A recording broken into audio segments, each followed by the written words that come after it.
네, 이번 프랑스 파리 테러는 이슬람 국가 IS가 배후로 지목되고 있습니다. 전 세계를 상대로 이 무차별적인 테러를 이어가고 있는 IS의 목적은 무엇인지 이 서정민 한국외국어대학교 국제지역대학원 교수와 함께 이야기 나눠봅니다. 교수님 안녕하십니까? 네, 안녕하세요. 네, 이 프랑스가 IS의 수도격인 시리아 락카에 대규모 공습을 가했는데요.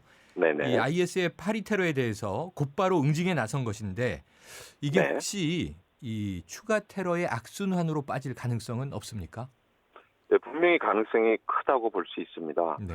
지금 최근에 프랑스 파리 테러와 또 이집트에서 러시아 여객기 공중 폭파, 또 레바논에서 발생한 이 베이루트 연쇄 폭탄 공격, 이 세 공격이 보름 만에 발생을 했는데요. 네. 자, 이 세 나라가 9월 달 들어서 IS에 대해서 가장 군사적으로 타격을 준 나라들이에요. 네. 즉 프랑스는 난민 사태 이후 난민의 근원지인 시리아 사태를 해결하기 위해서 IS 격퇴 작전에 본격적으로 참여하기 시작했고요. 네. 유럽 국가 중에서 가장 적극적으로 참여를 했었고요. 러시아도 9월부터 시리아의 군사적 개입을 함으로써 IS에 큰 타격을 줬고요. 러시아의 공습하에 시리아 정부군에 도움을 줬던 세력이 레바논에 있는 헤즈볼라라는 시아파 민병대입니다. 네. 그러니까 이 세 세력에 대해서 IS 지금 세 차례 모두 보복 테러 공격을 한 것이라고 볼 수 있고요. 두 번째 배경은 IS가 최근 지금 좀 수세에 몰리고 있습니다. 네. 지난해만 해도 IS가 국가를 건설하고 상당히 빠른 속도로 확장해 나갔었는데 최근에 그 북부 지역 그 전략적 거점인 코반이라는 지역을 쿠르드 민병대에 빼앗겼고요. 며칠 전에도 이 이라크 북부와 시리아를 연결하는 신자르라는 지역을 빼앗겼고요. 네. 여기에 러시아, 프랑스, 이 레바논의 헤즈볼라까지 동참을 하면서 자기네가 수세에 몰리고 있는 것을 좀 역전하기 위한 이 같은 노력이 이어지고 있다. 그것이 테러로 연결되고 있습니다. 네. 그러면은 뭐 자신들이 장악한 영토에서는 좀 밀리고 있고 그것을 네. 테러로 만회하려고 하는 그런 이제 분위기인데요. 자, 이 네네. 프랑스가 아니더라도요. 이 다음 타겟으로 IS 추종 세력이 로마, 런던, 워싱턴을 지목하기도 했습니다. 이런 네네. 그러면 이 서방 세계 다른 도시에 대한 공격 가능하다고 보십니까? 네, 그렇습니다. 앞서 드린 그 배경과 달리 또 하나 이제 IS가 이 같은 테러를 벌이는 이유가 있는데요. 네. 지금 IS는 알카에다하고는 좀 다른 성격을 가지고 있습니다. 네. 알카에다는 하나의 테러 단체였다면 IS는 뭐 국제사회가 인정하지는 않고 있습니다만은 국가를 건설해서 국가를 나름대로 유지하려고 좀 노력하는 테러 세력입니다. 네. 이 때문에 국가를 유지하기 위해서는 지속해서 이 자원병들을 모집해야 되고 또 국가의 그 기능을 하기 위해서는 자금도 모금을 해야 되는 이런 상황이기 때문에요. 알카에다보다 자신들이 이 과격주의에 가장 주도권을 쥐고 있는 우위를 점하고 있다는 것을 분명히 보여줘야 되는, 즉 자신들의 존재감과 건재함을 국제사회에 과시해야 되고 이를 과격주의 세력들에게 전파해야 되는 그런 이제 어떤 나름대로의 미션을 가지고 있기 때문에 이 같은 자신들의 어떤 우위를 유지하기 위해서는 전 세계 주요 도시, 특히 자신들이 지목하고 있는 뭐 이 테러와의 전쟁에 동참하고 있는 서방 국가들을 주로 공격 대상으로 삼을 수밖에 없습니다. 그렇군요. 그런데요, 교수님, 이번에 이 테러 직후부터 IS 소행으로 추정됐습니다만 왜 하필 유럽 여러 나라 가운데 프랑스를 노린 걸까요? 예, 세 가지 이유가 있습니다. 앞서 네. 말씀드린 대로 지금 유럽 연합을 대표해서 시리아의 IS 격퇴 작전에 가장 적극적으로 나서는 나라가 바로 프랑스이기 때문에 네. 이 때문에 이번 테러범들도 올랑드가 시리아에 행한 것에 대한 보복이다라는 발언을 했었죠. 네. 자, 두 번째 이유는 지금 프랑스가 북아프리카 지역에 기니, 말리, 리비아 등에서 군사작전을 펼치고 있는데요. 약 10,000여 명의 병력을 보내서 이 이슬람 과격 세력들을 좀 격퇴하는 작전에 가장 선봉에 서고 있습니다.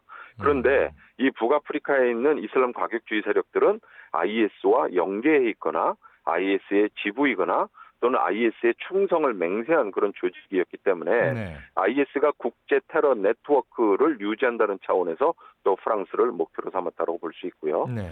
마지막으로 이제 프랑스의 이제 어떤 뭐 내부적인 어떤 인프라가 좀 테러가 발생할 가능성을 좀 높여준다고 볼 수 있는데요. 네.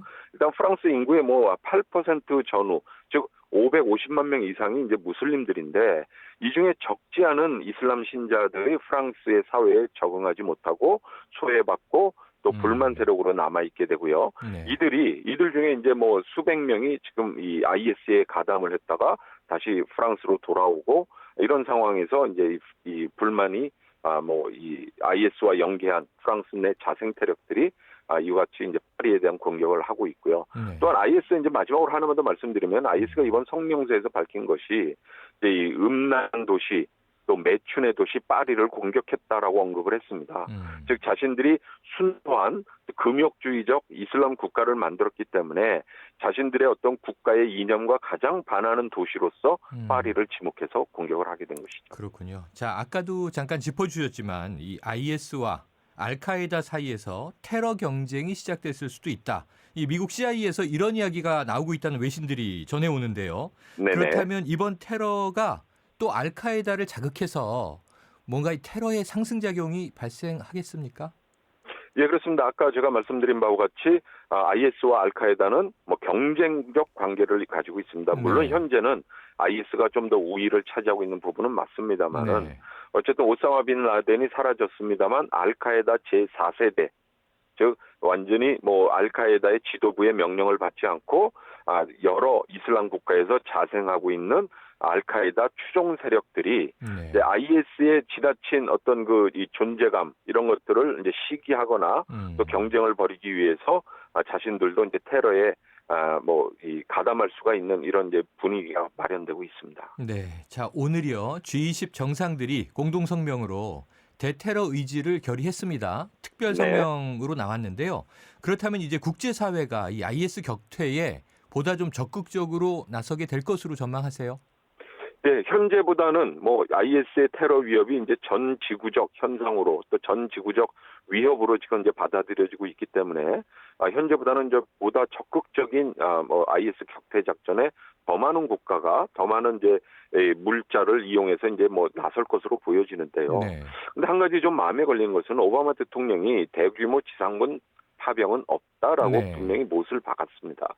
근데 현재까지 IS가 격퇴되지 않고 있는 가장 큰 이유는 지난해 9월부터 미국 주도 다국적군이 IS에 대한 격퇴 작전을 진행해 왔습니다만 네. 공습에 의존한 대테러 작전을 차원에서 IS를 격퇴하려고 노력하고 있는데요. IS는 알카에다하고 좀 다릅니다. IS는 일종의 이제 반군 성격도 가지고 있고요. 네. 국가의 기능도 나름 하고 있고 이 알카에다와 달리 대규모 대원을 가지고 있기 때문에 네. 단순히 지도부를 공습으로 제거한다고 해서 IS가 사라지지는 않기 때문에 결국은 지상작전을 펼쳐야 되는데 이 지상작전을 펼치기 위해서는 가장 우선적으로 러시아와 미국이 협력해야 됩니다. 공조를 해야 됩니다. 그런데 지금 시리아 내전에 개입하는 러시아는 지금 아사드 정권을 유지시키겠다라고 개입을 하고 있고요. 네. 미국은 아사드 정권을 제거하겠다라고 해서 지금 서로 다른 지금 목표로 네. 군사작전을 펼치고 있다는 점이 지금 이 시리아 내전을 종결시키고 또 IS를 제거하는 어떤 국제사회 공조가 네. 상당히 좀 깨지고 있는 상황인데요. 저는 개인적으로 일단 러시아와 미국이 담판을 벌여서라도 어쨌든 IS 격퇴를 위해서 하나의 합일점을 찾아내야 네. 시리아 내전이 종식되고 IS도 제거될 수 있다고 보고 있습니다. 쉽진 않겠군요. 네, 오늘 네. 교수님 오늘 말씀 감사합니다. 예, 감사합니다. 지금까지 서정민 한국외국어대학교 국제지역대학원 교수였습니다.